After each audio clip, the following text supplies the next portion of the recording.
Every generation has a fighter who defines fear. In the 1980s, that fear had a name. Mike Tyson not just feared for his knockouts, but for the aura, the way he walked, the way he stared, the way grown men, champions broke before the first punch landed. But that terror, it wasn't born. It was forged with sweat pain, discipline and obsession. He was sculpted in pain, programmed like a weapon, obsessed with perfection. Every minute of his life was built around one purpose: to break another man's will. Tyson didn't just train harder than anyone. He trained with the fury of a man, fighting to escape his own past.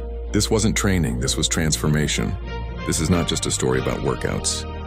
It's the anatomy of a monster, a deep dive into the savage, soul-crushing routine that took a broken kid from Brooklyn and turned him into the most feared heavyweight the world has ever seen. This is Mike Tyson's brutal training routine that built a monster.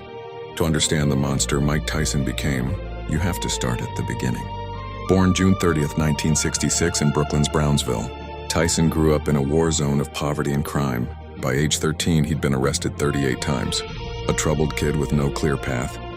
But beneath the chaos was raw, untapped power. Enter Bobby Stewart, a former boxer and counselor at Tryon School for Boys, who saw Tyson's potential after watching him throw punches with terrifying force.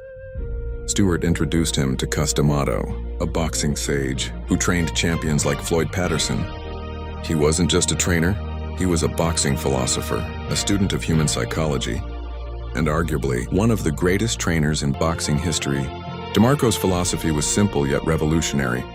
Boxing wasn't just about physical strength or even technique, it was about conquering fear, developing killer instinct, and creating a fighter who was mentally unbreakable. As DeMarco famously said, the hero and the coward both feel the same thing. But the hero uses his fear, projects it onto his opponent, while the coward runs. It's the same thing. Fear, but it's what you do with it that matters. This philosophy would become the cornerstone of everything Tyson did in training. Every exercise, every drill, every moment of pain was designed not just to build physical strength, but to forge an indomitable will. DeMarco saw something special in the young Tyson. Raw power combined with lightning speed, but more importantly, a deep well of anger and pain that could be channeled into devastating fighting ability. The training routine he designed wasn't just about building a boxer, it was about creating a predator, the 4:00 a.m. warrior. While most teenagers were fast asleep, dreaming of weekend plans and video games, 15-year-old Mike Tyson was beginning his transformation into a fighting machine. Every single day started the same way. 4 a.m. sharp, the alarm would pierce the silence of the Catskill Mountains, and within minutes, Tyson would be lacing up his running shoes. This wasn't a casual jog. This was a 3 to 5 mile run through challenging terrain, designed to build not just cardiovascular endurance, but mental toughness. But here's what made Tyson's morning runs different from any other athlete's: the visualization as his feet pounded the pavement. Tyson would mentally rehearse fights, visualizing himself destroying opponents, imagining their fear as he stalked them around the ring. This wasn't just physical conditioning, it was psychological programming. Picture the scene: a young Tyson already built like a truck, running through the pre-dawn darkness. His breathing is controlled, rhythmic. His mind is focused on one thing: becoming unstoppable. The cold mountain air fills his lungs as he pushes his body to its limits, knowing that somewhere out there, his future opponents are still sleeping. After the run came the calisthenics, and this is where things got absolutely brutal. We're not talking about a few push UPS and sit UPS. This was a systematic destruction and rebuilding of the human body. 2,000 sit UPS, let that number sink in. 2,000 every single morning. But these weren't ordinary sit UPS. Tyson would perform multiple variations: regular sit UPS leg raises, Russian twists, bicycle crunches, each one designed to build explosive core power that would translate into devastating punching force. But the sit UPS were just the beginning. Next came 500 push UPS, but again, not your standard push UPS. Diamond push UPS for tricep power, wide grip for chest development, one-handed push UPS for unilateral strength. Each variation served a specific purpose in building the explosive upper body power that would make Tyson's punches legendary. The science of destruction, technical training. Now we enter the technical laboratory. Where raw athletic ability was transformed into scientific destruction, Cus D'Amato's Peekaboo Style wasn't just a defensive technique. It was a complete fighting philosophy that turned Tyson into a seek and destroy missile. The heavy bag work was poetry written in violence. 10 to 12 rounds, 3 minutes each, with 1 minute rest simulating actual fight conditions, but at an intensity that bordered on the supernatural. Each punch was thrown with bad intentions, the leather bag absorbing thousands of pounds of force. As Tyson practiced combinations that would later end careers, left hook to the body, right uppercut to the head. The combinations were deceptively simple, but devastatingly effective, drilled tens of thousands of times until they became muscle memory. When Tyson threw these combinations in actual fights, his body moved with the precision of a Swiss watch and the violence of a natural disaster. The speed bag work developed hand-eye coordination that seemed almost mystical. 3 to 4 rounds daily, building the rhythm and timing that made Tyson's combinations flow like deadly water. But more than coordination, this work built the shoulder endurance that allowed him to maintain devastating hand speed, even in championship rounds. Pad work with trainers was where artistry met brutality. Kevin Rooney would call out combinations as Tyson unleashed controlled violence on the mitts. The sound echoed through the gym like gunshots. Each punch thrown with the intention to end fights immediately. But the most crucial element was the sparring, and this is where Tyson's training became legendary. This wasn't light technical sparring. This was war preparation. Tyson would regularly face multiple, fresh opponents in single sessions, with new partners rotating in every few rounds to keep him under constant pressure. These sparring sessions were infamous throughout boxing. Tyson would hunt his partners like a predator, cutting off the ring, landing shots that would have ended fights if thrown with full power. Partners would leave the gym questioning their career choices, having experienced a preview of what Tyson's future opponents would face on fight night. Mental warfare, psychological conditioning. What separated Mike Tyson from every other heavyweight wasn't just his physical gifts, it was his mental approach to combat. DeMarco understood that boxing was psychological warfare, and he crafted a mental conditioning program that was as systematic and brutal as the physical training. Visualization became Tyson's secret weapon. For hours each day, he would sit in meditation like focus, mentally rehearsing fights down to the smallest detail. He would see himself walking to the ring, feel the crowd's energy, observe the fear in his opponent's eyes. But most importantly, he would visualize complete domination, not just winning but psychologically, destroying his opponent's will to fight. Tyson once described his mental preparation. I would envision myself as a Roman gladiator, as a warrior from ancient times. I would think about how I was going to break my opponent's will, how I was going to make him quit before he even wanted to fight. This wasn't confidence building. This was psychological programming on a level rarely seen in any sport. The mental training extended to studying fight films, not just for technique, but to understand the psychology of dominance. DeMarco and Tyson would analyze how great fighters imposed their will, how they broke opponents mentally before delivering physical destruction. Fear became both Tyson's fuel and his weapon. DeMarco taught him to embrace fear, to use it as energy rather than allowing it to create hesitation. The intense daily training served dual purposes, building physical capabilities, while simultaneously proving to Tyson that he could overcome any obstacle, endure any punishment, survive any challenge. The psychological conditioning also involved channeling Tyson's troubled past into fighting fuel. Rather than trying to eliminate his anger and pain, DeMarco taught him to weaponize these emotions. Every punch thrown in training carried years of frustration and rage, emotions that would explode with devastating effect when unleashed on opponents. This approach created a fighter who was mentally unbreakable, while opponents dealt with normal pre-fight anxiety and doubt.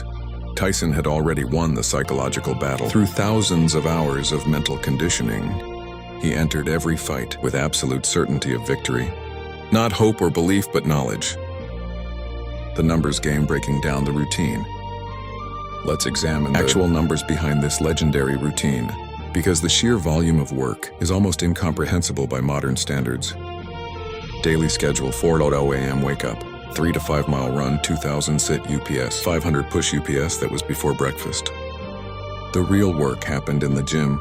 Heavy bag 10 to 12 rounds at fight intensity. Speed bag 3 to 4 rounds of precision work. Pad work 5 to 6 rounds of combination drilling. Sparring 4 to 6 rounds, often against multiple fresh opponents. Neck bridges 3 sets, front and back 1 minute holds each. Jump rope, 10 to 15 minutes of non-stop rhythm and footwork.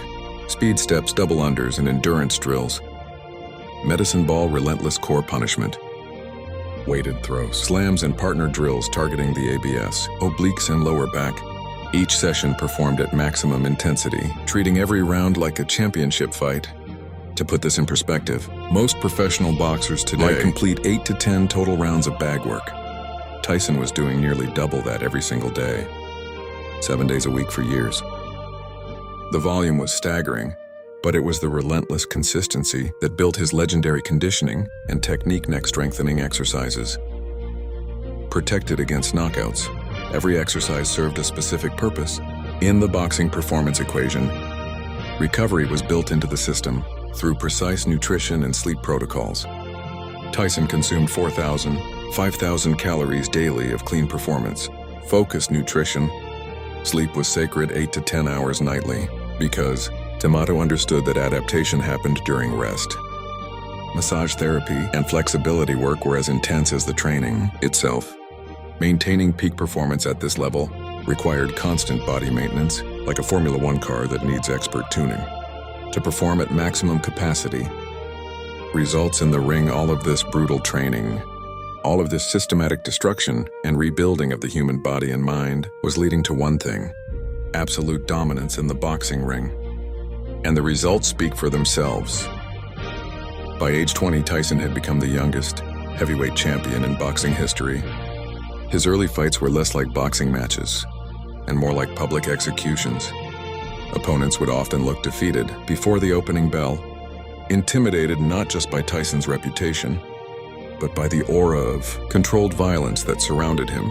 The numbers from his early career are staggering: 37 professional fights, 37 victories, 33 by knockout.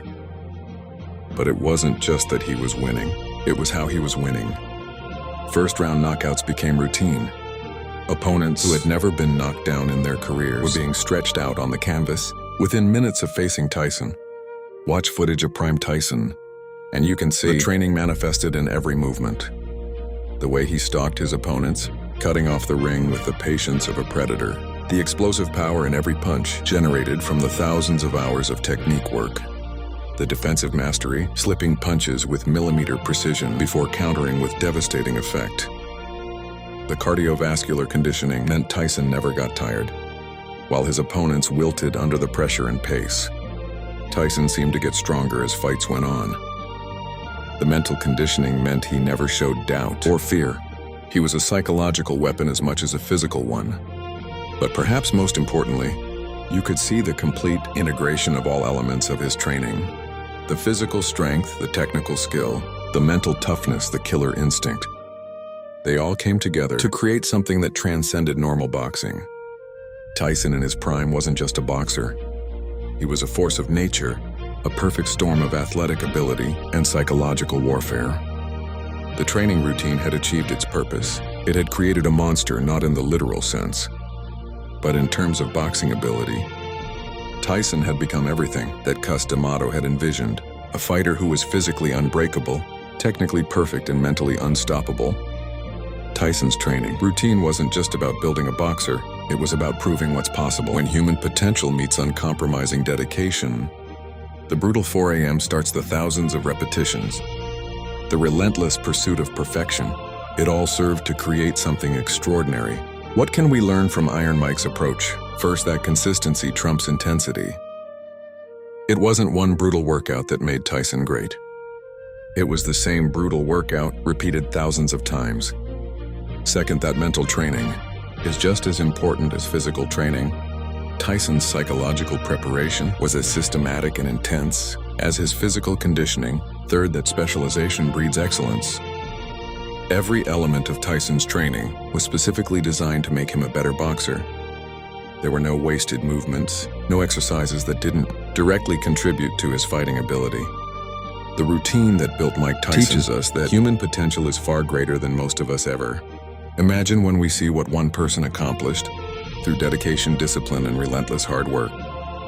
It challenges us to examine our own limits and ask, what could we achieve if we brought that level of commitment to our own pursuits? The monster that was prime Mike Tyson wasn't born. He was forged day by day, rep by rep. In the brutal crucible of Cus D'Amato's training system, it stands as one of the greatest examples in sports history of what happens when natural talent meets systematic development and unbreakable will.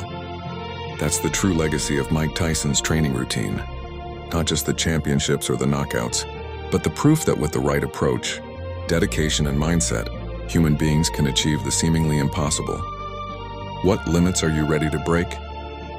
What monster are you ready to build within yourself? The blueprint is there. The question is whether you have the courage to follow it.